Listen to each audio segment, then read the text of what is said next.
அனைவருக்கும் வணக்கம். இன்றைக்கி நாம் நம்மளோட சேனலில் ஒரு மிகவும் பயனுள்ள பூஜை அறை குறிப்புகள் தாங்க பார்க்க போகிறோம்.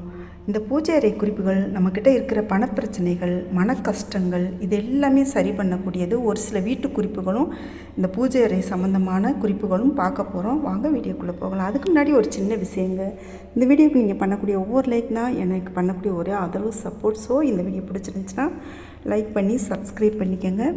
நாம் எப்போவுமே பாருங்கள், வீட்டில் மளிகை பொருட்கள் சுத்தமாக தீர்ந்துட்டு வாங்கக்கூடாதுங்க.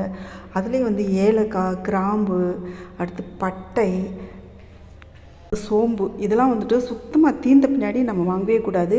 எப்போவுமே பூஜை அறையில் ஒரு 5 ஏலக்காய், அது கணக்கெலாம் இல்லைங்க, ஏதோ ஓரளவுக்கு போட்டுக்கலாம். இத்தனை தான் போடணும்லாம் இல்லை, ஒரு எண்ணிக்கைக்கு ஒரு 5. அப்புறம் கொஞ்சமாக பச்சை கற்பூரம், சிவப்பு பச்சை வளையல்கள். அடுத்து பார்த்தோம் அப்படின்னு சொன்னால் ஒரு வெள்ளி நாணயம் உங்கள்கிட்ட இல்லை அப்படின்னு சொன்னால் ₹1 நாணயம், இல்லைன்னா ₹5 நாணயம், இதில் ஏதோ ஒன்று அதில் வச்சுட்டு மஞ்சள் குங்குமம். அப்போ மஞ்சள் குங்குமம் தனியாக கிடைக்கல அப்படின்னு சொன்னால் முழு மஞ்சள் கிடைக்கல அப்படின்னு சொன்னால் தூள் கூட வச்சுக்கலாங்க.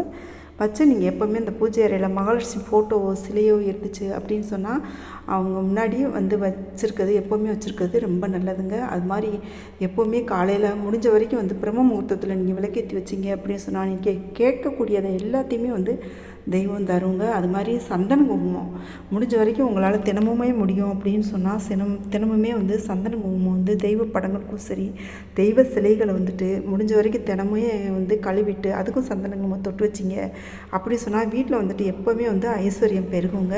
முடிஞ்ச வரைக்கும் நல்லெண்ணெய், நெய்யில் மட்டும்தாங்க தீபம் ஏற்றணும். உங்களுக்கு எப்போல்லாம் உங்களால் நெய்யில் ஏற்ற முடியுமோ, முடிஞ்சால் வெள்ளிக்கிழமைகளில் கூட நீங்கள் ஏற்றலாம் இந்த நெய் தீபம். பூக்கள், மணமான நல்ல வாசனையான பூக்கள் வச்சு சாமி கும்பிட்றது நல்லதுங்க. அதுவும் மல்லிகைப்பூ வச்சு சாமி கும்பிட்றது ரொம்ப நல்லது. மகாலட்சுமி தாயார் படத்துக்கு கட்டாயம் மல்லிகைப்பூ வைக்கிறது ரொம்பவே நல்லது. எனக்கு இங்கே மல்லிகைப்பூ பெங்களூரில் கிடைக்கலைங்க. கிடைக்காதனால தான் நான் வேறு பூக்கள் வைக்கிறேன். ஆனால் நான் முதல்ல இருந்த வரைக்கும் எனக்கு நான் தலைக்கு வைப்பனோ இல்லையோ, ஆனால் சுவாமி படங்களுக்கும் கட்டாயம் சுவாமி சிலைகளுக்கும் கட்டாயம் மல்லிகைப்பூ தாங்க வச்சு நான் பூஜை பண்ணுவேன், எல்லா பூஜைகளுக்குமே. அதே மாதிரி வீட்டில் மகாலட்சுமி தாயார் படமோ சிலையோ இருந்துச்சு அப்படின்னு சொன்னால் அவங்க முன்னாடி கொஞ்சம் சந்தனத்தை கரைச்சி வச்சுருங்க. அப்புறம் கொஞ்சம் குங்குமமும் அங்கே வச்சுருங்க. அப்புறம் குலதெய்வத்துக்கு தினமுமே பாருங்கள், இந்த மண் செம்பில் தண்ணி வச்சுருங்க. இந்த 2 மண் செம்பில் தண்ணி வச்சுருக்கீங்களே, அது எதுக்குன்னு நீங்கள் கேட்குறீங்களா? இந்த தண்ணி தினமுமே மாற்றிடணும். ஏதாச்சும் ஒரு செடியில் ஊற்றிடலாம், நம்ம வீட்டில் இருக்கக்கூடிய செடியை ஊற்றிடலாம். செடியும் உங்கள் வீட்டில் இல்லை அப்படின்னு சொன்னால் வீட்டை சுற்றி தெளித்து விடலாம். அப்படியும் நீங்கள் அப்பார்ட்மெண்ட்டில் இருக்கீங்க அப்படின்னு சொன்னால் நம்ம சிங்கில் ஊற்றிடலாம். நம்ம குளிக்கிற தண்ணியில் நம்ம சுத்தமாக இருக்கும், அதாவது தீட்டு எதுவும் இல்லாமல் இருக்கும் அப்படின்னு சொன்னால் நம்ம குளிக்கிற தண்ணியோட கூட கலந்து குளிச்சிடலாங்க. தெய்வத்தின் அருள் முழுக்க நம்மளுக்கு கிடைக்கும்.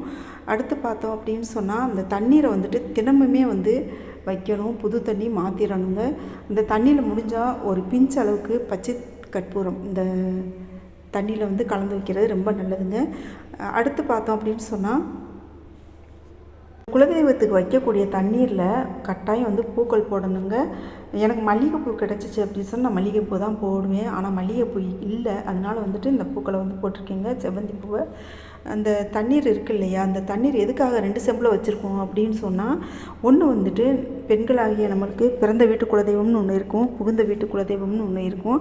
நம்ம கல்யாணம் ஆகி வந்துடுறோமோ புகுந்த வீட்டு தெய்வம் நம்மளோட சொந்த தெய்வமாக ஆகிடுது.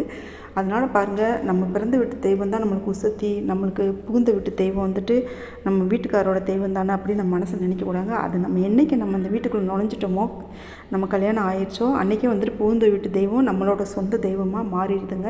அதனால் பாருங்கள், உண்மையான அன்போடு நீங்கள் அந்த தெய்வத்துக்கிட்ட நீங்கள் என்ன வேண்டுனாலும் நடக்கும். 2 தெய்வங்களுக்குமே வச்சுருக்கீங்க. உங்களுக்கு எத்தனை குலதெய்வம் வேணாலும் இருக்கலாம். அந்த புகுந்த வீட்டு குலதெய்வத்துக்காக ஒன்று, பிறந்த வீட்டு குலதெய்வத்துக்காக ஒன்று, அந்த மாதிரி வச்சுருக்கீங்க. வேல் வழிபாடு வீட்டில் நீங்கள் பண்ணீங்க அப்படின்னு சொன்னால் எலுமிச்சம்பழம், ஒரு எலுமிச்சம்பழத்தை குத்தி வைக்கணும். சந்தன குங்குமம் கட்டாயம் வேலுக்கும் வைக்கணுங்க. உங்களுக்கு தினமுமே உங்களுக்கு எலுமிச்சம்பழம் இல்லை அப்படின்னு சொன்னால் வேலையுமே நம்ம சிலைகள் கழுவுவோம் இல்லையா, இந்த குழாயில் சிங்கில் குழாய் இருக்கும் இல்லையா, அதில் திறந்து விட்டு இந்த சிலைகள் எல்லாம் கழுவிடுறது அவ்வளோ நல்லதுங்க.